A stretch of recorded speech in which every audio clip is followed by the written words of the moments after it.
So following the spring summer indie list I did, I thought I'd do the spring summer niche list. Yeah, I know it's tedious for us all, but it is what it is.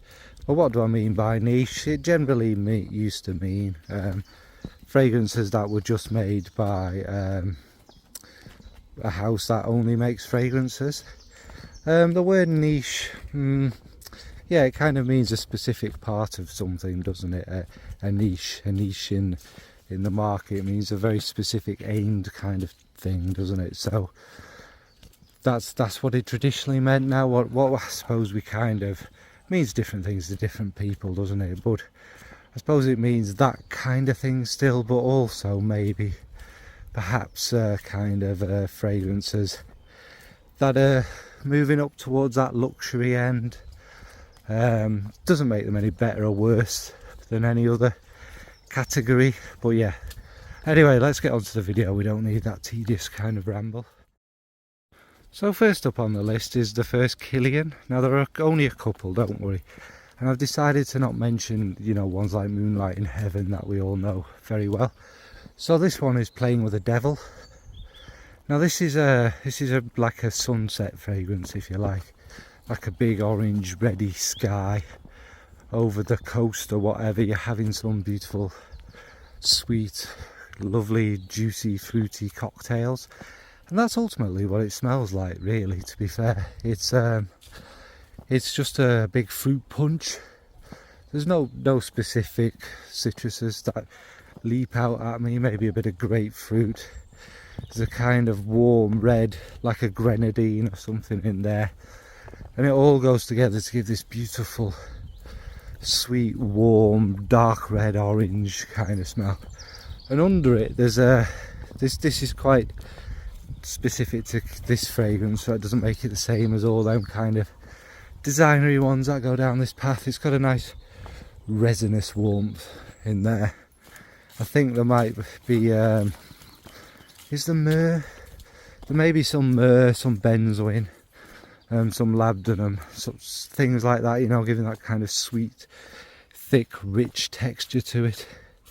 There might also be a little dabble of incense, so it gives this, it's all together just like a really warm summer's night, you know, with the dark fruits and everything. May even have a touch of blackcurrant in it. Can't remember off the top of my head, but it has that kind of feel. It's very beautiful. Tropical fruit punch. So that's Killian's Playing with the Devil. Next up is from Amouage. This is only from a sample I've been testing. It may possibly be maybe a potential buy or a travel, you know, if I find a small bottle or a partial or something. And that's Search. It's from the new collection, the Odyssey 3 collection. And it's one, again, you wouldn't think I'd have really warmed to quite so fondly, but it just works so beautifully well. Everyone describes it as a kind of citrusy fragrance. Yeah, alright. There's quite a lot of citruses in the beginning, but they're quite warm citruses. This is not like a watery kind of citrus one. There might be some petitgrain, but again, the petitgrain and potentially neroli are not strong. They're just there to give a little bit of a zing, a little bit of something, a green kind of citrusness, along with the other more kind of prominent zesty citruses. And yeah, it's beautiful. And underneath all of that is a kind of dry desert, so it's like an oasis in a desert with all these citrus trees and that. It's very, so that feels kind of warming and refreshing over the top of the dry notes. I mean, I'm not going to give you a list of notes off the top of my head, but that's what it reminds me of, like a citrus grove in a desert on an oasis.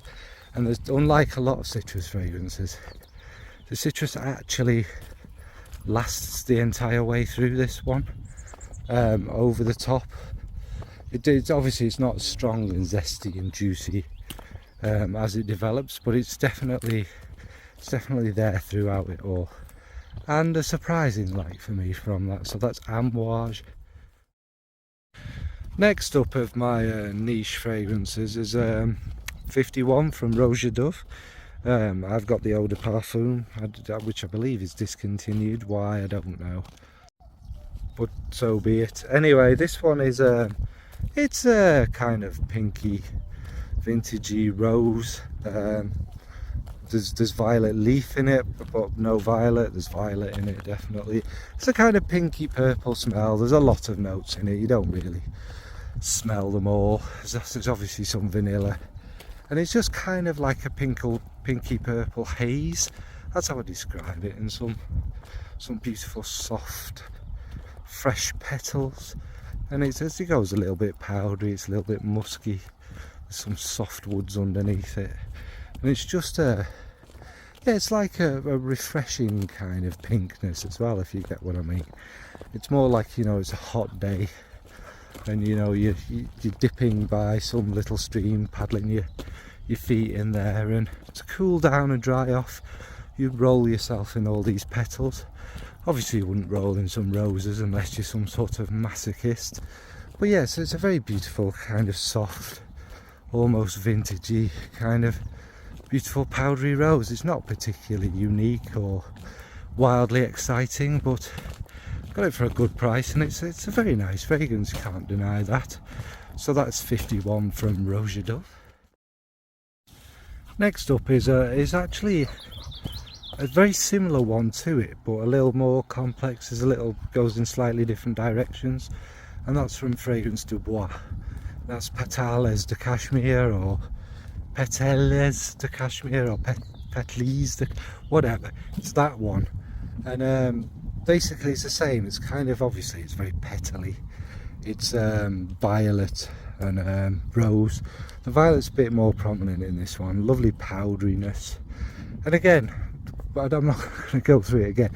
That's why it's very similar to the other one, but this one has a bit more to it. It has a lovely caraway note in it, which is like a dry spice that's not quite cumin, but it leans that way, and it's a very nice distinctive thing.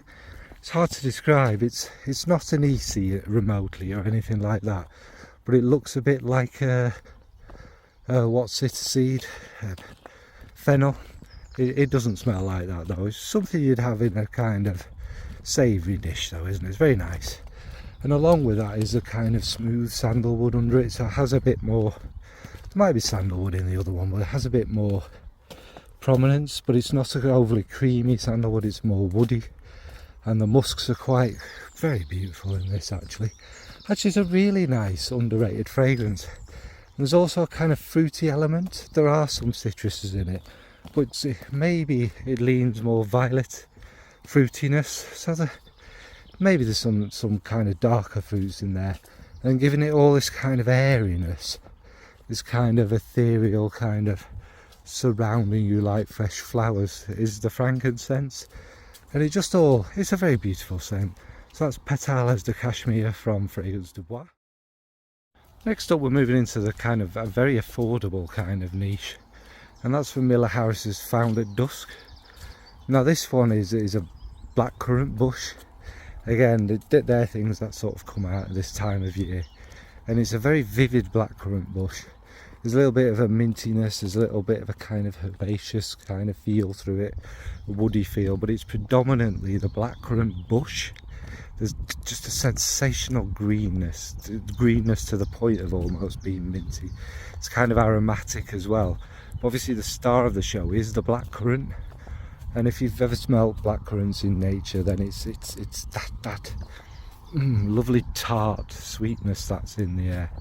It's a very, very beautiful fragrance, and you almost have a kind of nostalgic memory of walking through these bushes, you know, with all the thorns cutting your legs, and being a kid, and you know, you're thirsty or you just fancy one of these really tart berries, so you bite into one, and it's lovely. And it's also, the dusk kind of suits it because it does have that kind of violety, lilac-y sky, you know, where the sky's kind of washed out like a watercolour, and all you can smell is, you know, the grass. Like now, the grass and everything, the greenness always smells at its best at the end of a day, when it's had all the kind of heat on it. And same with the fruits, they're always the most sumptuous and kind of sweet and dripping at the end of a day for me. And that's Found at Dusk from Miller Harris. Next up, kind of following the more kind of greener, vivid kind of sense, is it niche, is it indie? I'll put it in the niche, and that's the Cetas Pavilion d'Or. This again was one that was an unexpected love from me. It is very green. The sweetness and the kind of floral aspect comes from a honeysuckle, but that's not really a very florally, is it? It's that kind of sweetness, I suppose it suits its name, that kind of slightly honeyed nectariness about it, and that runs through this beautiful green, watery, walking by the side of a river in summer. You know, you smell all these greens coming down, slightly aromatic greens, a slight mintiness again. Just, you know, that smell of a river that's been in the heat all day, where it's kind of verdant, it's even a little moist, but everywhere it's not really like that. It's dry, and the air's starting to get a bit cooler, and there's a slight breeze, and you're just getting these wafts of the water and all the greens around it. And like I say, the sweetness comes from the honeysuckle. There's even a bit of a kind of drier nature in there to me, like a more kind of golden grass. So you're looking at the end of summer and that. Is there tobacco in it, or is it just vetiver, or even hay? It's just got them kind of notes that give it them little golden nods as well. Absolutely magnificent. If you love your kind of greener, ethereal, peaceful, walking down by a river, kind of natural smells, I would highly recommend this. That's the Cetas Pavilion d'Or. Now next, I thought I'd share a bit of a view with you whilst doing this one. It's quite spectacular and beautiful up here, isn't it? Is from Killian, and that's Flower of Immortality. Now this one, it kind of, again, following that kind of rivery, beautiful kind of greenness and just freshness. This one is much the same. It's got a lot of green notes, but it's kind of more airy and ozonic. And the kind of main note in this one is peach, and peach blossom I think might also be in it, which gives a kind of more, a sharper kind of feel to it. But the peach is like there's peaches and flower petals and everything going through this stream. Like imagine the Ganges during a special time, just filled with flowers and petals, kind of warm in the heat with that kind of wateriness and the greenness. And someone's putting loads of peaches as well. It just smells. It's one that I don't own, that has been on my wish list for a while, so it may be one I do end up owning. It's just beautiful. It's soft, it's easy, it's not a strong one. It's one of these kind of mellow, chill out, kind of easygoing, also almost meditative ones. And in amongst all that, the kind of fresh ozonic feelingness, and like I say, the petals, the peach just gives it that little bit of warmth and that little bit of something sweet and beautiful and moorish about it. It's a magnificently underrated fragrance. I don't know why, but that's a Flower of Immortality from Killian. Next up is from Masque Milano. Again, is it indie, is it niche, does it matter? Not really. And that is Petra. Now it's kind of continuing the fruity theme again, but this is sumptuous fruits. This is sumptuous citrus, that kind of mouth-wateringly beautiful citrus with some kind of dried fruits running through it as well, which again is sumptuous, like dried fruits being prepared for a Christmas pudding. So maybe there's been a little bit of a splash of something naughty in there, and it runs through this gorgeous kind of patchouli that gives it a nice grounding. There's a lovely muskiness to it. There's some vanilla, I think, in this one. So it's very, very smooth, but it's these fruits, these just mouth-watering fruits you can see on a tree. You're thirsty, you haven't had fruit in ages, and you take that first bite and your mouth has that little tingle at the back, and it even goes a little bit sore and a little bit dry, and it's just all, oof, it's lovely. Yes, it is a little bit like Coco Mademoiselle, but this is smoother, more rounded, kind of. It's just wonderful. Don't need to waffle on about it because I think you kind of get what it's like. So that's Petra from Masque Milano. Next up is from one of them old kind of fragrance houses, and so I suppose you could call it niche, and that's Penhaligon's Luna. That kind of also has that peachy vibe going on. There's no peach in it. It's jasmine, florals, and again juniper. It has that kind of watery stream kind of feel. I always think of this as kind of a warm mountain stream, with the petals, and someone squeezed a peach in there. There's no peach in the fragrance. It just has that kind of peachy vibe, and the juniper gives it, you know, like that gin-like feel, but not so much to me the smell of a gin. It's that viscosity of a gin. You know how gin, vodka and whatever, like that kind of, not heavy water, not making nuclear weapons, but that kind of heavier, thick, rich water, which is like what the tap water where I'm from is kind of like. It's a little bit kind of heavier, and that mixing with all these things creates such a magical fresh fragrance. I'd say this is the one I crack out when the sun comes out, because it's very refreshing, it's very easygoing. It's not like the modern kind of Penhaligons, particularly scratchy or too much. It's a wonderful fragrance. So that's Luna from Penhaligons. So finally is one you'd think, what's this doing on a summer list? That's a bit weird. It's not, and it could be worn all year round, but you wouldn't necessarily associate it with warmer weather. Is Frederic Malle's Lipstick Rose. Yes. Now the reason it's in here is it does have a grapefruit which comes and goes. Sometimes I don't always notice it. Sometimes it smells a bit weird, and sometimes it helps the fragrance. It's just a little bit of a tartness in there. But obviously, as we know, this is rose, violet, iris. It's that lovely kind of, as the name would imply, kind of beautiful, absolutely stunning makeup-y scent. And this gets talked about and hyped a lot because I think it's one of the best, actually. I think it's just magnificent. And it sits nicely over a kind of powdery, musky, wonderful base. Perhaps there's some sandalwood in there giving it a kind of smoother edge, I don't know, but it's just magnificent. And it has, unlike some of them, it has a kind of richness about it, a kind of luxurious kind of makeup-iness, maybe even a tiniest dab of a waxiness to give it that more of a lipstick vibe. That'll probably be from the iris. And it smells like a pinky whitey blue fragrance. It's just gorgeous. And if you like that sort of vibe in your fragrances, the kind of makeup-y ones, along with Missia and a few others, this is kind of up there as one of the best. So that's Lipstick Rose from Frederic Malle. So yes, you'll be glad to hear my most disturbed video ever, I think, as well. At least it's not the wind this time, although it does pick up as I speak, yeah, obviously.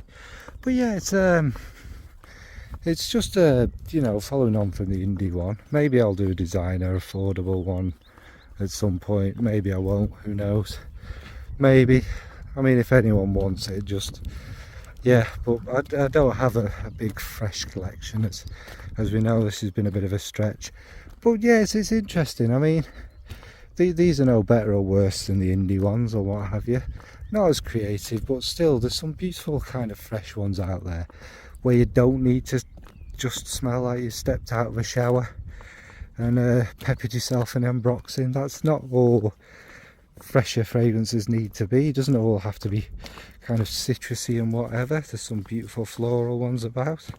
Anyway, there's absolutely no need for me to waffle on during this kind of finish, so that's it. Right folks, thanks for watching. Oh yeah, what's your favourite fresh and niche kind of fragrance? What's your summery, floral, citrusy, fruity one that you go for? Alright then, thanks folks, bye.